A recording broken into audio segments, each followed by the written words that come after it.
Hello, I'm Jonathan Dunsky, author of the Adam Lapid mysteries. On this channel, I talk about crime fiction that I read and enjoyed. And today, I'd like to tell you about Sideswipe by Charles Willeford. Sideswipe is book 3 of the Hoke Moseley series. I previously reviewed books 1 and 2 in this series. You can find a link in the description below to a playlist that includes those reviews. So if you haven't watched them and you're not familiar with this series, go ahead and watch my reviews of books 1 and 2 so you'll get a complete picture of what the series is and where it stands as we begin reading book 3. So at the end of book 2 or in the beginning of book 3, Hoke Moseley, a police detective in Miami, has finally got his life in order. He now lives in a comfortable house with his 2 teenage daughters and his pregnant partner on the police force, Alida. There is nothing romantic between Hoke and Alida. She's pregnant from a man with whom she had a one-night stand. But they all live together as much as a family does. Hoke is middle-aged and very much overworked. And right at the beginning of the book, he has this sort of breakdown, or he experiences burnout, severe burnout, from his work as a police detective, from the burden that the job and his life in general has put on him. And he sort of he goes into this state in which he doesn't speak, barely reacts, and something very worrying indeed.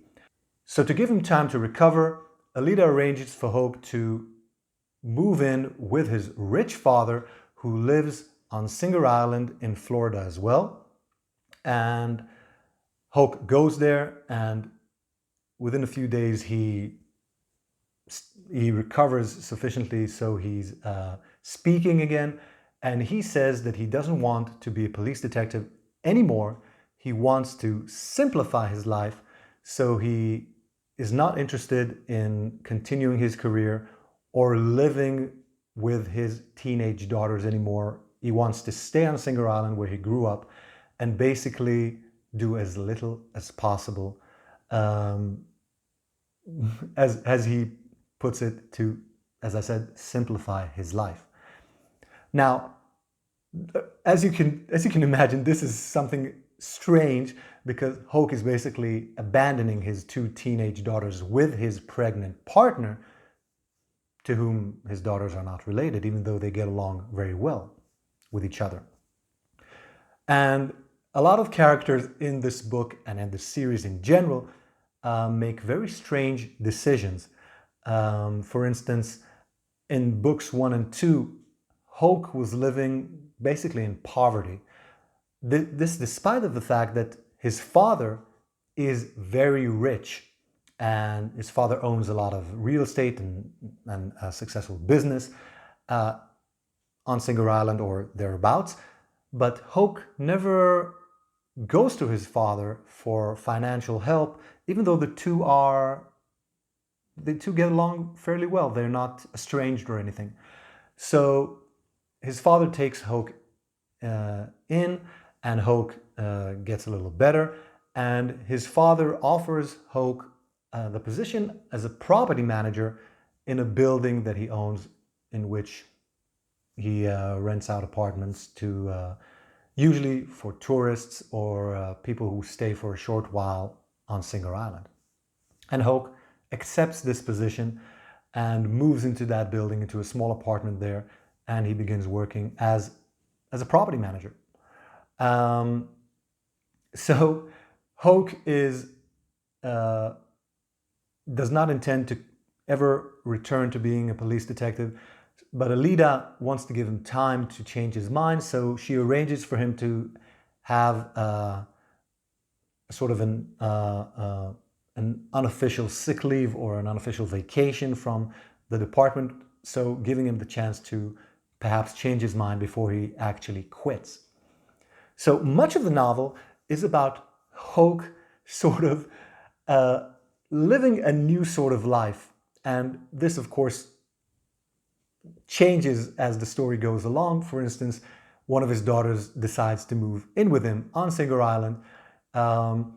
He is approached by the local chief of police, offering him a job as a detective there, which he refuses.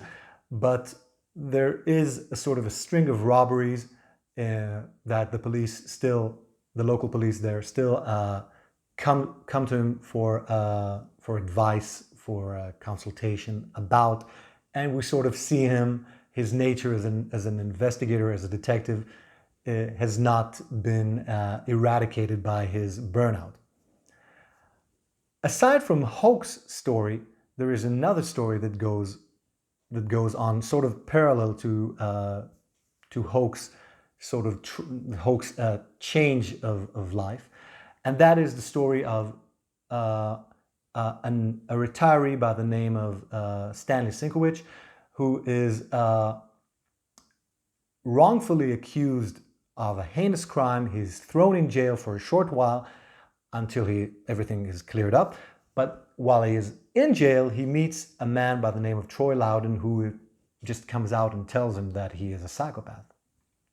And Troy Loudon is a dangerous criminal, but also very charismatic, and he offers Stanley advice, which Stanley is grateful to have because he is not familiar, or he's never been in jail before.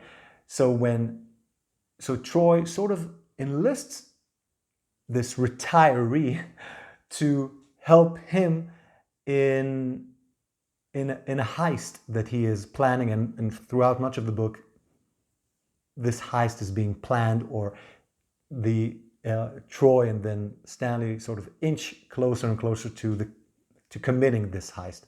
And again, Stanley, who's this very ordinary retiree who's never done a criminal act in his life, is sort of drawn to Troy and drawn into this scheme, and he makes some very dumb decisions along the way. And as you can imagine, somehow, sometime or somewhere in this book, these two storylines will intersect, and they will do so in quite a dramatic fashion. But what strikes me the most about Sideswipe is that how unordinary the story is, because for much of the story you deal not with anything related to investigating a crime, but just about Hoke sort of struggling with his life as a detective, with his decision to simplify his life, and him going through this personal crisis.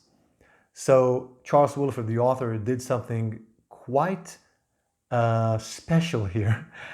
He took a big chance, and I think that it paid off. I enjoyed the book immensely, even though it lacked many of the, let's say, more regular elements of a crime novel.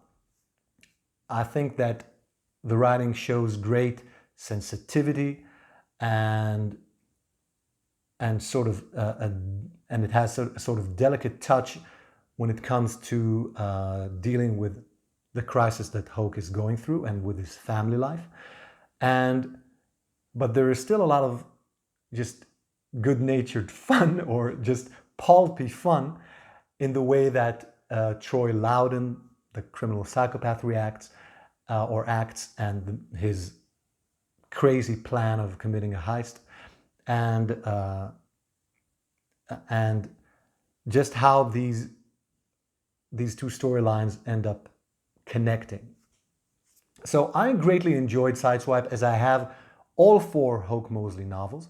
I listened to the audiobook, which was narrated beautifully, but I imagine that if you like reading your books instead of listening to them, you'll have just as much fun as I had with this novel. So I'll leave a link in the description below to where you can find a copy of the book. And let me know in the comments if you've read any work by Charles Willeford, or if you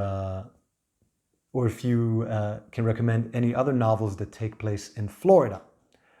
Thank you for watching the video. I'll see you in the next one.